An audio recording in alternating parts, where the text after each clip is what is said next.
Shri Fasal Gafoor, league ഒറ്റയ്ക്ക് മത്സരിക്കണമെന്ന് പോലും അണികളുടെ വലിയ വികാരമുണ്ട് എന്നുള്ളതാണ് നമുക്ക് മനസ്സിലാക്കുന്ന ഒരു കാര്യം. അതായത് 3-ാം സീറ്റ് ചോദിച്ചു, ഇനി അത് കിട്ടിയില്ല എങ്കിൽ അണികൾക്കിടയിൽ വലിയ അമർഷമുണ്ടാകും എന്ന് ലീഗ് നേതൃത്വം തിരിച്ചറിയുന്നുണ്ടോ? അങ്ങനെ അമർഷത്തോടെയാണ് തിരഞ്ഞെടുപ്പിലേക്ക് പോകുന്നത് എങ്കിൽ കോൺഗ്രസിന് ലീഗ് വോട്ടുകൾ വീഴുമെന്ന് എന്താണ് ഉറപ്പ്? അല്ലെങ്കിൽ ഇനി അഥവാ വഴങ്ങിക്കൊടുത്ത് 3-ാം സീറ്റ് കൊടുത്താൽ അത് കോൺഗ്രസിന് ലീഗിന് മുന്നിൽ അടിയറവ് വെച്ചു എന്നൊരു അപമാനം കോൺഗ്രസ് അണികൾക്കിടയിൽ ഉണ്ടാകുമോ? അങ്ങനെയാണെങ്കിലും ഒരു മുന്നണി എന്ന രീതിയിൽ മത്സരിച്ചാൽ ലീഗിന് കോൺഗ്രസ് വോട്ടുകൾ വീഴുമെന്ന് എന്താണ് ഉറപ്പ് എന്നൊരു വലിയ ആശയ പ്രശ്നം ഇവർക്കിടയിൽ രൂപപ്പെട്ടിട്ടുണ്ടോ? അല്ല, ആദ്യം തന്നെ ലീഗിന് UDF-ന്റെ വോട്ടൊന്നും വലിയ കോൺഗ്രസിന്റെ വോട്ടൊന്നും വലിയ ആവശ്യമില്ല. നമ്മൾ കറക്റ്റ് കണക്ക് നോക്കിയിട്ട് ഞാൻ പഠിച്ചു നോക്കിയിട്ടുള്ളതാണ്. 14 സീറ്റിൽ ഒറ്റക്ക് ലീഗ് കേരളത്തിൽ. ചിലപ്പോൾ കൂടുതൽ 3-4 സീറ്റല്ലേ അവർക്ക് കൂടുതലായിട്ട് കിട്ടാൻ പോണു. ഏതായാലും ഭരണത്തിലില്ലല്ലോ, പിന്നെ അത് വേറെ വിഷയമാണ്. ഇത് അസംബ്ലിയുടെ കാര്യമാണല്ലോ നമ്മൾ പറയുന്നത്. അപ്പോൾ പിന്നെ ഒരു കാര്യം, ഒരു അനാവശ്യമായിട്ട് ഇപ്പോൾ ചർച്ച വേറെ രീതിയിലോട്ട് UDF തിരിച്ചുവിട്ടിരിക്കുന്നത് അനാവശ്യമായിട്ട്. അത് പറഞ്ഞു വരണം എന്താ വെച്ചാൽ, പുതിയാപ്പിള ഉള്ള എല്ലാം കൊണ്ടൊക്കെ കുഴപ്പമില്ല, പക്ഷെ സ്ത്രീധനത്തിന്റെ കാര്യത്തിൽ ഞങ്ങൾ വിട്ടുവീഴ്ച ചെയ്യൂല എന്നുള്ളൊരു മട്ടിലാണ്. അതായത് ഞാൻ പറയട്ടെ, ഇത് ഇൻഡയറക്ട്ലി പറഞ്ഞു വരുന്നത് എന്താണെന്ന് വെച്ചിട്ടുണ്ടെങ്കിൽ, നോക്ക്, ലീഗിന് 3-ാമത്തെ സ്ഥാനം കൊടുത്തു കഴിഞ്ഞാൽ ഇതൊരു വർഗീയ ചേരിതിരിവ് ഉണ്ടാവും എന്നുള്ളതാണ്. ഇത് തികച്ചും തെറ്റായിട്ടുള്ള ഒരു സമീപനമാണ്. അങ്ങനെ തുറന്ന് പറഞ്ഞിട്ടില്ലെങ്കിൽ ഞാൻ മനസ്സിലാക്കുന്ന ഉള്ളിലൂടെ പോകുന്ന വികാരം അതാണ്.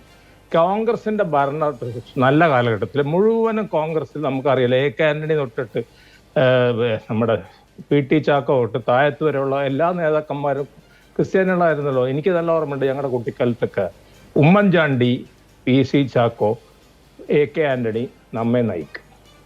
അതിനെതിരായിട്ട് MA ജോൺ, കോൺഗ്രസ് തിരുത്തൽവാദികൾ, എന്തൊരു വാദികളാണ് അവർ, മനസ്സിലായത്. അപ്പോൾ അന്നൊന്നും ഇത്തരത്തിലുള്ള എല്ലാ കാര്യങ്ങൾ കണ്ടിരുന്നത്. മാത്രമല്ല, ലീഗ് ഇതെല്ലാം എൻ്റെ ഓർമ്മയെന്ന് പറയണേ, ഞാൻ കമ്പ്യൂട്ടർ നോക്കി പറഞ്ഞതല്ല, എൻ്റെ ഓർമ്മ ശരിയാണ്. അഹമ്മദ് സാഹിബിനെ മന്ത്രിയാക്കുമ്പോൾ അവരുടെ അടുത്ത് വേറെ ആളുണ്ടായിരുന്നില്ല, മന്ത്രിയാക്കാൻ യോഗ്യനായിട്ട് ആളുണ്ടായിരുന്നില്ല. അപ്പോൾ ആക്കേണ്ടി വന്നു എന്നുള്ള ഒരു വിഷയം കൂടിയുണ്ട്. അല്ലാതെ ഒരു ഔദാര്യമായിട്ട് അങ്ങനെ പറഞ്ഞാലൊന്നും ശരിയാവില്ല. അന്നുണ്ടായിരുന്നതിൽ ഏറ്റവും സീനിയർ ആയിട്ടുള്ള നേതാവും അന്ന് സിറ്റിംഗ് സീറ്റുള്ളതും അദ്ദേഹത്തിൻ്റെയാണ്. അപ്പം അദ്ദേഹത്തിന് ആക്കി എന്നുള്ളത് മാത്രമേ ഉള്ളൂ. അത് വിട്ടേക്ക്. ഇപ്പൊ പറഞ്ഞു വരുന്ന വിഷയം എന്താ പറഞ്ഞാൽ, ഇതിൽ വർഗീയമായിട്ടുള്ള ഒരു ധ്രുവീകരണം ഉണ്ടാവും എന്നുള്ളതാണ്. ഞാൻ ചോദിക്കട്ടെ, ഈ IUML-ഉം കേരള കോൺഗ്രസും ഇതും കൂടെ കൂടി യഥാർത്ഥത്തിൽ എന്താ കോമ്പിനേഷൻ? ഞാൻ തീർച്ചയായിട്ടും പറഞ്ഞുതരാം. ഇത് നമ്മുടെ സുരിയൻ കത്തോലിക്കരും മുസ്ലിമുകളും നായന്മാരും കൂടെ കൂടിയിട്ടുള്ള ഒരു കോമ്പിനേഷനാണ് ഇത് ഒറിജിനലി. അല്ലാതെ നിങ്ങൾ പറയണ്ട. അപ്പുറത്തെ ഭാഗത്ത് ഈ എല്ലാ വോട്ടും രാഷ്ട്രീയമാണ്, എല്ലാവരും വർഗീയമാണെന്ന് ഞാൻ പറഞ്ഞില്ല. രാഷ്ട്രീയ വോട്ട് അപ്പുറത്തുണ്ട്. അതുമാതിരി ഒരു 50% വോട്ട് രാഷ്ട്രീയമായിട്ടുണ്ട് നമുക്ക് കൂട്ടാം. 50% വോട്ടെങ്കിലും ഇങ്ങനെ ഉണ്ടായിരുന്നല്ലോ. 15% മുസ്ലിമും 15% സവർണ വോട്ടും 15% ക്രിസ്ത്യൻ വോട്ടും എന്നൊക്കെ കൂട്ടിയിട്ട് റഫായിട്ട് ഒരു കാൽക്കുലേഷൻ. എന്തായാലും ഒരു സ്വത്വ രാഷ്ട്രീയത്തിന്റെ സെറ്റപ്പ് ആയിരുന്നല്ലോ UDF. അതിൽ നിന്നൊക്കെ മാറിക്കൊണ്ടിരിക്കുന്ന ഒരു സ്ഥിതിവിശേഷത്തിൽ അനാവശ്യമായിട്ട് ഇത് വലിച്ചു നീട്ടരുത്. ഇത് വലിച്ചു നീട്ടിയിട്ടുണ്ടെങ്കിൽ അനാവശ്യമായിട്ടുള്ള വർഗീയ. അതുകൊണ്ട് മുസ്ലിം ലീഗും ഒരൊറച്ച തീരുമാനം എടുക്കണം.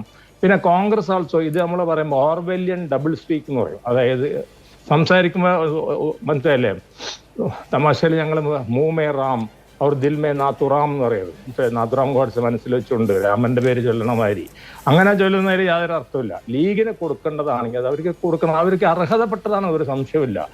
CPIയുടെ കാര്യം മാത്രം പറയണ്ട. കേരളത്തിലെ ഏതൊരു രാഷ്ട്രീയ കക്ഷിക്ക് നോക്കിയാലും അവരുടെ വോട്ട് പെർസെൻറ്റേജ് വെച്ച് കൊടുക്കുമ്പോൾ ഏറ്റവും കുറവ് കൊടുത്തിട്ടുള്ളത് ലീഗിനാണെന്നൊരു വസ്തുതയാണ്. ഇപ്പം ലീഗിനെ കൊടുക്കണം എന്നുള്ള അഭിപ്രായക്കാരനോ ലീഗിനോട് ബന്ധപ്പെട്ട ഒരാളൊന്നുമല്ല. ഞാൻ ഒരു നിരീക്ഷണം നടത്തുകയാണ്.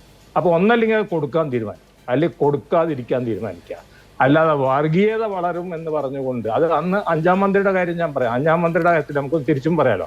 5-ാം മന്ത്രിയുടെ കാര്യത്തിൽ അന്ന് ഉണ്ടായിരുന്ന ആദ്യം തന്നെ അങ്ങോട്ട് കൊടുത്താൽ മതി. അന്ന് അലി ഒരു MLA ആയിട്ട് കൂറുമാറി വന്നതാണ്. അപ്പൊ അദ്ദേഹത്തെ പാർട്ടി വിട്ടുപോകാതിരിക്കാൻ വേണ്ടിയിട്ടാണ് ലീഗ് പാർട്ടിയിൽ ചേർത്തത്. അല്ലെങ്കിൽ അദ്ദേഹം ഒരു സ്വതന്ത്രനായി, അദ്ദേഹത്തിന് സ്വതന്ത്രനായിട്ടുള്ള ഒരാൾക്ക് കൊടുത്തതിനെ പ്രശ്നമാണ് അവസാനിച്ചത്. ഇതിന് പകരം അത് വെച്ച് നീട്ടിയിട്ട് അവസാനം പാണക്കാട് പ്രഖ്യാപിക്കാൻ എൻ്റെ ഓർമ്മ ശരിയാവുണ്ടായത്. അതായത് അലി മന്ത്രിയാവുന്നു. അതിലാണ് പിന്നെ ക്ഷുഭിതരായിട്ട് പ്രശ്നം ഉണ്ടാകും. മീഡിയയിലൊക്കെ ചർച്ചകളൊക്കെ വരികയൊക്കെ ചെയ്ത്. അപ്പൊ അതിനൊന്നും നിൽക്കാതെ ഇതിനൊരു സൊല്യൂഷൻ കാണും. പിന്നെ ലീഗിന് ഇവിടെ നഷ്ടപ്പെടാനൊന്നുമില്ല. ലീഗിനെ മാടി വിളിക്കുന്നുണ്ട് ഭയങ്കരമായിട്ട്. അനിൽ എന്ത് പറഞ്ഞാലും വേണ്ടില്ല, നമുക്കൊക്കെ അറിയാലോ. ലീഗിനെ ആദ്യം തന്നെ പറയുന്നത് നല്ല, എന്നെക്കാട്ടും ഭംഗിയായിട്ട് പറഞ്ഞിട്ടുള്ളത് ഗോവിന്ദൻ മാസ്റ്ററാണ് ഏറ്റവും. പിന്നെ ഒരു കാര്യം കൂടെ പറയാൻ പറ്റും. മുമ്പ് ലീഗ് വർഗീയ പാർട്ടിയായിരുന്നു പറഞ്ഞിരുന്നത്. പക്ഷെ സുപ്രീം കോടതി വളരെ വ്യക്തമായിട്ട് പറഞ്ഞിട്ടുണ്ട് അതൊരു വർഗീയ പാർട്ടി അല്ല. സുപ്രീം കോടതിയിൽ ലീഗിനെതിരായിട്ടുണ്ട് കേസ് കൊടുത്തപ്പോൾ അതൊരു വർഗീയ പാർട്ടി അല്ല എന്ന് പറഞ്ഞപ്പോൾ സുപ്രീം കോടതിയുടെ വിധിയും കൂടെ അവിടെ വന്നിട്ടുണ്ട്. ഇതിന്റെയൊക്കെ അല്ല എന്താണെന്ന് വെച്ചാൽ വളരെ വ്യക്തമായിട്ട് അർത്ഥമാണ്. അനാവശ്യമായിട്ട് ഇത് വെച്ച് നീട്ടി ഇതിനെ വർഗീയവൽക്കരിക്കാനായിട്ട് ഒരു സന്ദർഭം ഇവിടെ കോൺഗ്രസ് ഉണ്ടാക്കരുതെന്നാണ് എൻ്റെ അഭ്യർത്ഥന. ലീഗിന് അർഹതപ്പെട്ടതാണ് അത് കൊടുക്കൂ, ഇല്ലെങ്കിൽ അത് കൊടുക്കണ്ട. ഏതെങ്കിലും ഒരു തീരുമാനം പെട്ടെന്ന് എടുക്കട്ടെ, അതാണ് നല്ലത്.